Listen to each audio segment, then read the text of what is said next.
Hello and welcome back friends in another very important video from unique life sciences. और इस video में हम करने वाले हैं CSI नेट जून 2020 का लाइफ साइंसेज का पेपर सॉल्यूशन में हम यहां पर आज लेने वाले हैं इस वीडियो में लेक ओपेरोन वाला क्वेश्चन।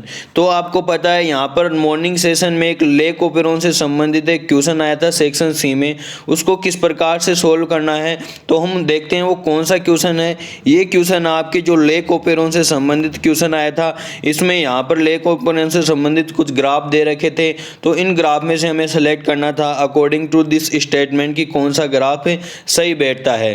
तो पहले हम इसको बाद में समझेंगे, सबसे पहले हमें ये क्वेश्चन अटेम्प्ट करने के लिए लेक ओपेरोन के बारे में पता होना चाहिए। तो पहले समझते हैं हम कि लेक ओपेरोन क्या होता है और ये किस प्रकार से कंट्रोल किया जाता है।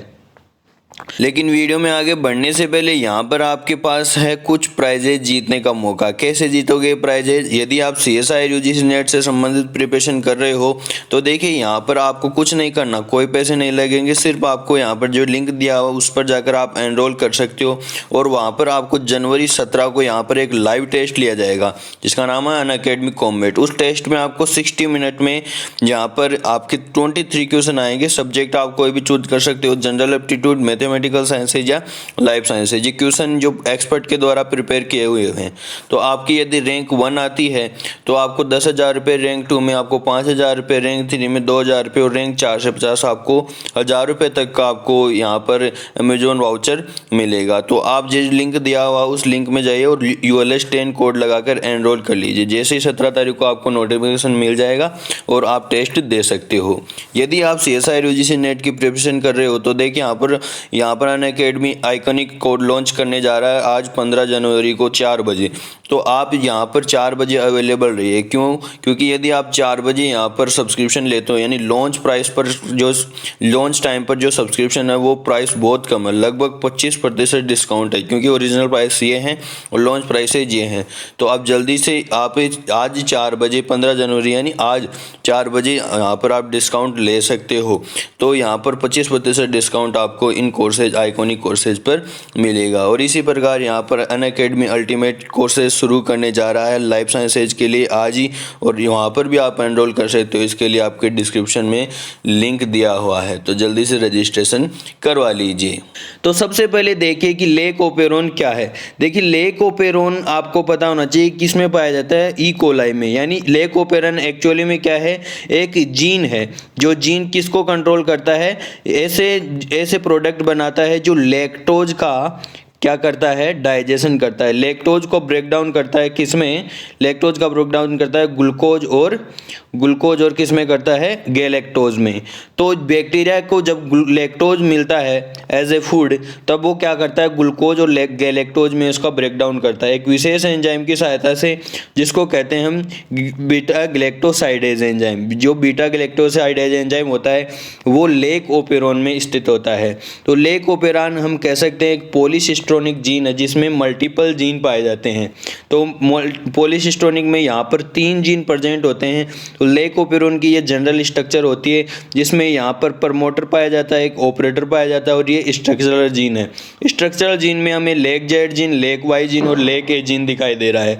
लेक जेड जीन आपको पता है बीटा गैलेक्टोसाइडेज का सिंथेसिस करता है, और ये जो बीटा गैलेक्टोसाइडेज है वो लैक्टोज का ब्रेकडाउन करता है। अब क्या करता है ये, जब लैक्टोज का ब्रेकडाउन कब करेगा, जब यहाँ पर कोशिका के पास लैक्टोज उपस्थित होगा तभी करेगा। यदि लैक्टोज का उपस्थित नहीं है यहाँ पर कोशिका के पास, यानी ई कोलाई के पास यदि लैक्टोज की अनुपस्थिति है, तब ये बीटा गैलेक्टोसाइडेज का प्रोडक्शन नहीं करेगा। और लैक्टोज का यहाँ पर कब यूज करेगा, जब इसके पास ग्लूकोज की कमी हो जाएगी। यदि इसके पास ग्लूकोज NF है तो ये लैक्टोज का ब्रेकडाउन नहीं करेगा। क्यों करेगा? क्योंकि इसे पहले से ही ग्लूकोज बना हुआ मिल रहा है। तो देखिए ये जो प्रोसेस होती है लेक जेड जीन को कंट्रोल करने की या इस जीन के प्रोडक्ट को कंट्रोल करने की, वो एक रेगुलेशन किया जाता है लेक ओपेरॉन के द्वारा। तो कोई भी जीन होता है उसको कंट्रोल किया जाता है विशेष प्रोटीन्स के द्वारा या विशेष जीन्स के द्वारा। जैसे यहाँ पर प्रमोटर और ऑपरेटर प्रेजेंट है, तो इन जीन्स के द्वारा इसके प्रोडक्शन को कंट्रोल किया जाता है। तो किस प्रकार से इनको कंट्रोल किया जाता है वो समझते हैं। देखिए कि जब यहाँ पर मान लो कोशिका में यानी ई कोलाई के पास लैक्टोज अब्सेंट है, यानी उसके पास लैक्टोज नहीं है, तो लैक्टोज नहीं होता है तो क्या होता है, when lactose is absent the leg repressor binds tightly to the operator, it gets in RNA polymerase way preventing transcription।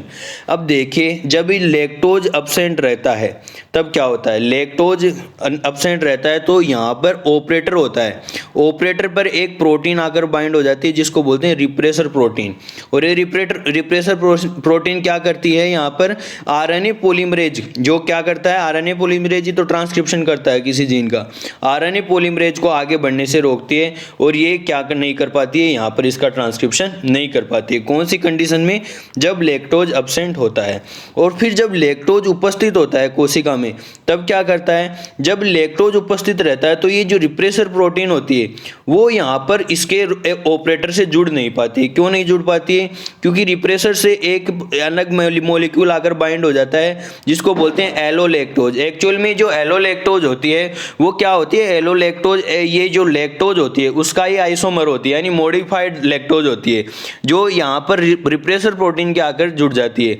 और ये रिप्रेसर प्रोटीन यहाँ पर फिर ऑपरेटर के नहीं जुड़ पाती है, जिससे आरएनए पॉलीमरेज के लिए एक सीधा रास्ता अवेलेबल रहता है और ये आगे लेक जेड जीन और लेक वाई और लेक ए को क्या कर सकता है, यहाँ पर ट्रांसक्रिप्शन कर सकता है और इनसे जीन प्रोडक्ट का निर्माण हो जाएगा। तो एक तो ये है इसके पास कंट्रोल करने के लिए कि जब लैक्टोज अनुपस्थित हो या लैक्टोज उपस्थित हो। जब लैक्टोज अनुपस्थित हो तो रिप्रेसर प्रोटीन बाइंड रहती है और जब लैक्टोज प्रेजेंट हो तो रिप्रेसर प्रोटीन बाइंड नहीं हो पाती। और यहाँ पर लैक्टोज एज ए इंड्यूसर का वर्क करता है, क्योंकि यहाँ पर लैक्टोज प्रेजेंस है तो इसका मतलब यहाँ पर जीन प्रोडक्ट बन रहा है। फिर दूसरी कंडीशन क्या हो सकती है, ग्लूकोज की।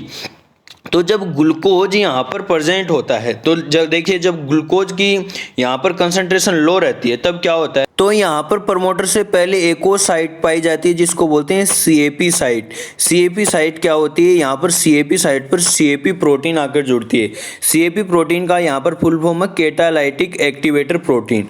अब जब ये सीएपी प्रोटीन इसके ऊपर आकर जुड़ती है तो ये सीएपी प्रोटीन एक्चुअली क्या करती है, ये जो आरएनए पॉलीमरेज है इसकी बाइंडिंग को यहाँ पर ज़्यादा एफिनिटी प्रोवाइड करवाती है। जब यहाँ पर सीएपी जुड़ती है तो आरएनए पॉलीमरेज ज़्यादा मात्रा में ट्रांसक्रिप्शन करता है, यानी हाई ट्रांसक्रिप्शन करता है। समझ गए, मतलब ग्लूकोज यहाँ पर जब कम रहेगा तब ये कंडीशन होती है। अब ग्लूकोज कम रहता है तो क्या होता है, यहाँ पर CAMP प्रोटीन ये मॉलिक्यूल बनता है, ये साइक्लिंग AMP प्रोटीन ये होता है। जो साइक्लिक AMP बनती है जब कब बनती है, जब ग्लूकोज कम होता है। तो एज ये हंगर सिग्नल का वर्क करता है। जब भी बैक्टीरिया में जब ग्लूकोज की कमी होती है तो CAMP की मात्रा बढ़ने लगती है, यानी ग्लूकोज की कमी तो CAMP की जहाँ पर मात्रा बढ़ने लगती है। और दूसरी तरफ देखिए जब हाई ग्लूकोज रहता है, जब ग्लूकोज की यहाँ पर कंसंट्रेशन हाई रहती है तब यहाँ से बिल्कुल रिवर्स होता है। तब क्या होगा, CAMP का प्रोडक्शन कम हो जाएगा और CAMP का प्रोडक्शन कम हो जाएगा तो CAP तभी एक्टिवेट हो पाती है जब इससे CAMP जुड़ पाती है। जब तक CAMP से नहीं जुड़ेगा तो ये CAP एक्टिवेट नहीं होगी और CAP साइट पर नहीं जुड़ पाएगी। इससे आरएनए पॉलीमरेज भी क्या करेगा, लो ट्रांसक्रिप्शन करेगा। ट्रांसक्रिप्शन तो करेगा लेकिन बहुत कम मात्रा में। जब ग्लूकोज प्रेजेंट रहेगा इसके पास लेकिन ग्लूकोज बहुत कम रहेगा तो ये हाई ट्रांसक्रिप्शन करेगा। तो ये एज ए CAMP क्या करता है, यहाँ पर as a signal molecule work करता है। तो इस प्रकार से हम अलग अलग कंडीशन देख सकते हैं। देखिए जब ग्लूकोज प्रेजेंट और लैक्टोज एब्सेंट होती है तब क्या होता है, देखिए जब ग्लूकोज प्रेजेंट है तो इसका मतलब CAMP मॉलिक्यूल नहीं बन पाएगा तो CAP एक्टिव नहीं हो पाएगी। लेकिन लैक्टोज एब्सेंट है तो लैक्टोज एब्सेंट है तो रिप्रेसर प्रोटीन यहाँ पर बाइंड होगी तो यहाँ पर देखिए कुछ भी प्रोडक्शन नहीं हो पाएगा, क्योंकि रिप्रेसर प्रोटीन यहाँ पर जुड़ गई तो इसका मतलब ये जो आरएनए पॉलीमरेज है आगे नहीं बढ़ पाएगा। अब नेक्स्ट यहाँ पर दूसरी कंडीशन देखिए क्या है, ग्लूकोज प्रेजेंट लैक्टोज एब्सेंट, यानी ग्लूकोज तो प्रेजेंट है यानी CAP एक्टिवेट नहीं हो पाएगी, लेकिन यहाँ पर लैक्टोज भी प्रेजेंट है। तो लैक्टोज प्रेजेंट है तो इसका मतलब रिप्रेसर प्रोटीन है, जो रिप्रेसर प्रोटीन यहाँ पर डीएक्टिवेट हो जाएगी ड्यू टू एलोलैक्टोज के यहाँ पर बाइंडिंग होने से, और ये आरएनए पॉलीमरेज क्या करेगा, यहाँ पर सिंथेसिस करेगा। तो आरएनए पॉलीमरेज आगे लेक जेड जीन का सिंथेसिस करेगा। और कंडीशन क्या हो सकती है, एक कंडीशन ये है जब ग्लूकोज एब्सेंट और लैक्टोज एब्सेंट, जब ग्लूकोज भी एब्सेंट रहे और लैक्टोज भी एब्सेंट रहे तब ऐसी कंडीशन में क्या होगा कि CAMP तो बनेगा क्योंकि ग्लूकोज एब्सेंट है तो CMP बनेगा तो CAP से बाइंड होगा, और CMP CAP यहाँ पर जो किस पर जुड़ जाएंगे, CAP साइट पर, जिससे RNA पॉलीमरेज आसानी से यहाँ पर प्रोमोटर से जुड़ जाएगा। लेकिन क्या है, लैक्टोज एब्सेंट है तो रिप्रेसर प्रोटीन यहाँ पर जुड़ जाएगी तो कोई भी सिंथेसिस नहीं हो पाएगा। तो ऐसी कंडीशन में कोई सिंथेसिस नहीं होगा क्योंकि लैक्टोज ही एब्सेंट है। और यहाँ पर चौथी कंडीशन क्या हो सकती है कि जब ग्लूकोज एब्सेंट हो और लैक्टोज प्रेजेंट हो, कि ग्लूकोज भी एब्सेंट हो और लैक्टोज भी प्रेजेंट हो, तो ऐसी कंडीशन में क्या होता है कि ये जो CAP प्रोटीन भी आकर जुड़ जाती है और यहाँ पर ये रिप्रेसर प्रोटीन भी नहीं जुड़ पाती है। तो इस कंडीशन में हाई ट्रांसक्रिप्शन होता है और लेग जेड जीन से बीटा गैलेक्टोसाइडेज एंजाइम का सिंथेसिस होता है, और ये जो एंजाइम होता है वो यहाँ पर जो लैक्टोज प्रेजेंट है इस लैक्टोज को कन्वर्ट कर देता है ग्लूकोज और लैक्टोज में, गैलेक्टोज में। तो इस प्रकार से ये क्या करता है, लेग जेड जीन के सिंथेसिस को रेगुलेट किया जाता है। तो यहाँ पर हम इन चारों कंडीशन को हम एक साथ भी देख सकते हैं कि जब ग्लूकोज, लैक्टोज और यहाँ पर CAP बाइंड्स की प्रेजेंस और एब्सेंस के रिप्रेसर बाइंड, तो लेवल ऑफ ट्रांसक्रिप्शन कैसा रहता है। तो देखिए, जब ग्लूकोज प्रेजेंट हो लेकिन लैक्टोज एब्सेंट हो तो इस कंडीशन में क्या होगा, CAP बाइंड नहीं हो पाएगी और रिप्रेसर प्रोटीन बाइंड रहेगी। तो इस कंडीशन में क्या होगा, ट्रांसक्रिप्शन नहीं हो पाएगा, क्योंकि जब तक रिप्रेसर प्रोटीन यहाँ पर जुड़ी रहेगी तो जीरो ट्रांसक्रिप्शन होगा, हम कह सकते हैं। फिर दूसरी कंडीशन, जब ग्लूकोज भी प्रेजेंट हो और लैक्टोज भी प्रेजेंट हो तो इस कंडीशन में क्या होगा, हाई यहाँ पर लो लेवल ट्रांसक्रिप्शन होगा। क्यों होगा, क्योंकि ग्लूकोज की प्रेजेंस के कारण क्या हो रहा है, यहाँ पर CAP प्रोटीन, जो CAP प्रोटीन है वो एक्टिवेट नहीं हो पा रही है क्योंकि एब्सेंट है। क्योंकि ग्लूकोज जब तक प्रेजेंट रहेगा तो CAP से CMP बाइंड नहीं हो पाएगी। फिर दूसरी बात करें, ग्लूकोज भी एब्सेंट है और लैक्टोज भी एब्सेंट है, तो इस कंडीशन में भी क्या होगा, नो ट्रांसक्रिप्शन, जीरो ट्रांसक्रिप्शन होगा, क्योंकि रिप्रेसर प्रोटीन बनेगी, लैक्टोज प्रेजेंट है तो, सॉरी लैक्टोज एब्सेंट है तो। फिर दूसरी लास्ट कंडीशन क्या थी, जब ग्लूकोज एब्सेंट हो और लैक्टोज यहाँ पर प्रेजेंट हो, तो ये कंडीशन होती है, इसमें स्ट्रॉन्ग ट्रांसक्रिप्शन होता है या हाई ट्रांसक्रिप्शन हम कर सकते हैं। अब आते हैं हम क्वेश्चन पर। देखिए क्वेश्चन क्या है यहाँ पर, the following figure represents the growth curve of wild type E coli grown in medium containing both glucose and lactose. तो यहाँ पर जो वाइल्ड टाइप ई कोलाई है, जब उसको ग्रो करवाया जाता है कौन से मीडियम में, जब मीडियम में ग्लूकोज और लैक्टोज प्रेजेंट हो, तब इस प्रकार का ग्राफ देखने को मिलता है कि इसमें यहाँ पर टाइम और यहाँ पर बैक्टीरियल डेंसिटी की, जैसे जैसे टाइम बढ़ता है तो बैक्टीरियल कॉलोनी किस प्रकार से बढ़ती है। तो इसमें 3 फेज होती हैं। तो यहाँ पर एकदम से तेज़ी से ग्रोथ होती है जब लॉग फेज आती है, फिर लैग फेज, फिर से लॉग फेज। जब ग्रोथ दिखाई देती है उसको बोलते हैं लॉग फेज, और जब ग्रोथ स्लो होती है उसको बोलते हैं लैग फेज। तो 2 फेज यहाँ पर दिखाई देती है। तो यहाँ पर क्वेश्चन ये नहीं है, यहाँ पर दे रखा है कि statement in E coli the catabolite repression of lactose operon by glucose has been explained by the different levels of CMP in presence and absence of glucose. This model was challenged and experiments showed that catabolite repression occurred because the activity of lactose permease was inhibited in the presence of glucose.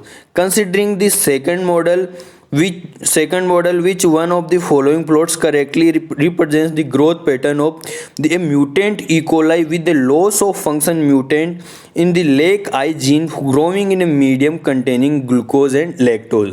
तो यहाँ पर देखिए सबसे इतना जो बड़ा question दिया है ये आपको ज़्यादा कंफ्यूज करने के लिए दिया है। यहाँ पर आप फोकस करो सिर्फ इसकी लास्ट लाइन पर। लास्ट लाइन पर देखिए क्या दे रखा है, यहाँ पर एक दे रखा है कि growth pattern of A mutant E coli with the loss of function mutation in the LAC-I gene. तो LAC-I जीन में जब म्यूटेशन हो जाए तब किस प्रकार का प्लॉट बनेगा। तो देखिए LAC-I जीन क्या करता है, रिप्रेसर प्रोटीन का निर्माण करता है, इनहिबिटर प्रोटीन है जो। अब ये रिप्रेसर प्रोटीन का निर्माण नहीं होगा तो क्या होगा, मैंने बताया कि रिप्रेसर प्रोटीन का निर्माण नहीं होगा तो क्या होगा, ये रिप्रेसर प्रोटीन इसके नहीं जुड़ पाएगी।